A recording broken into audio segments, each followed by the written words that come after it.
তো hey guys, কেমন আছো সবাই? আশা করছি খুব ভালো আছো। তো আজকে হচ্ছে বৃহস্পতিবার এবং বৃহস্পতিবার সকাল সকাল ঘুম থেকে উঠে বাইরে এসে দেখি প্রচণ্ড বৃষ্টি হচ্ছে চারিদিকে একটুখানি চোখ বুলিয়ে চলে এলাম ঘরে এসে বিছানা চাদরটা একটু গুছিয়ে নিচ্ছি, কারণ এই বিছানা চাদরটা আমাকেই পরে গোছাতে হবে।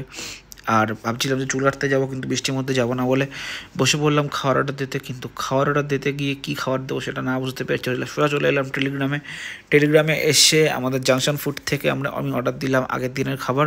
এবং তাই আমি ভাইয়াকে বলেছিলাম যে আমি কি খাবো আর কোথায় পাঠিয়ে দিতে হবে। তো সেটাই মেসেজ করে বসে ওয়েট করছিলাম দাদা কি বলে। আর তারপরে আমি একটু ফেসবুক, ইউটিউব আর ইনস্টাগ্রাম একটু ঘেটে নিলাম, আর ইউটিউবের আমার চ্যানেলটা একটু তোমাদের সাথে দেখিয়ে দিলাম যে এই দেখো আমার ইউটিউবের চ্যানেল। তারপরে ওয়েট করতে করতে বাইরে এসে দেখি বৃষ্টি অনেকটা কমে গেছে। তো ভাবছিলাম যে এখনই চলে যাব, কিন্তু অনেকটা ঠান্ডা লাগার ফলে ভাবলাম যে না থাক, একবার খেয়ে দিয়েই যাবো।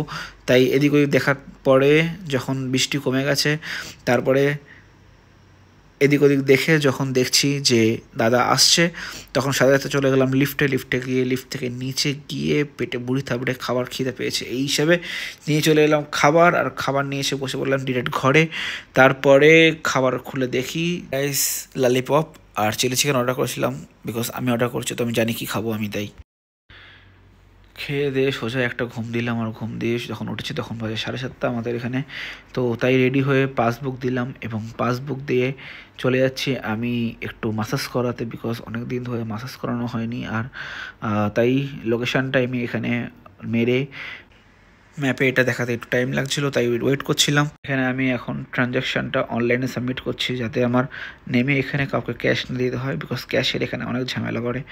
আর সাথে সাথে দেখি দাদা আমাদের সামনেই দাঁড়িয়ে ছিল, তাই লিফটে করে সোজা চলে গেলাম নিচে যেতে দেখি বাইরে এখনও হালকা হালকা বৃষ্টি পড়েছে, বাট বৃষ্টির জন্য চারিদিকটা ভিজে গেছে। কিন্তু আমি ভুল করে অন্য অটো থেকে দাঁড়িয়ে তার লোকেশান দেখাতে সে বলছে যে না, তারপরে আমি অন্য অটোতে, পিছনে অটো দাঁড়িয়েছিল, তো অন্য অটোতে উঠে আমি রাস্তার ভিউ এনজয় করতে করতে চলছি নিজের ডেস্টিনেশনে।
অটো থেকে নেমে গেছি এবং চলে এসেছি আমার ডেস্টিনেশনে।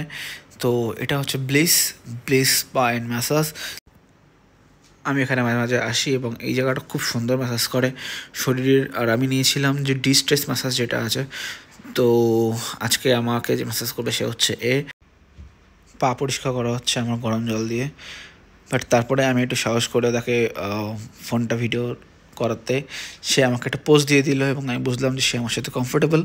তো তাই তাকে আমি বললাম যে আমি কি ভিডিও শ্যুট করতে পারি, তো তাই সেইভাবে বলে তার সাথে আমি ভিডিও শ্যুট করলাম। যেহেতু এখানকার ভিডিও অ্যালাউ হয় না ভিতরে, বা ভিডিও অ্যালাউ করতে দেয় না, তো শি ইজ প্রচণ্ড হেল্পফুল অ্যান্ড শি ইজ প্রচণ্ড হ্যাম্বল। তো সে বললো যে বাইরে কাউকে না দেখি জাস্ট ম্যাসাজটা দেখাতে, তাই আমি সেটাই করছিলাম। আর ডিস্ট্রেস ম্যাসাজে সবথেকে ভালো জিনিস এটা হচ্ছে পুরো বডিতে তোমার যেই স্ট্রেসের যে জায়গাগুলো থাকে সেগুলো ফুল ওরা রিলিফ করে এবং রিলিজ করে দেয়। বিকজ সারা সপ্তাহে 8 ঘন্টা কাজ করে একটানা চেয়ারে বসে থেকে কাজ করাতে খুবই সমস্যা হয়। তাই আমি একটু ম্যাসাজ করিয়ে নিচ্ছিলাম, আর এও আমার সাথে কোম্পানি দিচ্ছিল। একটা খুব সুন্দর মিষ্টি সাউন্ড চলছে, যাতে আমার আরও ঘুম পেয়ে যায়। এবং আর সবশেষে এই হেড ম্যাসাজ, এটা এতটাই ভালো ছিল যে আমার সত্যি বলছিলাম ঘুম পেয়ে গেছিলো। আমি যার জন্য চোখ বন্ধ করে ফেলেছিলাম এবং আমার কখন ঘুম, মানে হালকা ঘুম পাচ্ছিল, কিন্তু যেহেতু এটা লাস্ট স্টেজ অফ ম্যাসাজ, তো আমি না ঘুমিয়ে চুপচাপ ম্যাসাজটাকে এনজয় করছিলাম। আর কিছুক্ষণের মধ্যেই ম্যাসাজ শেষ হয়ে যাবে।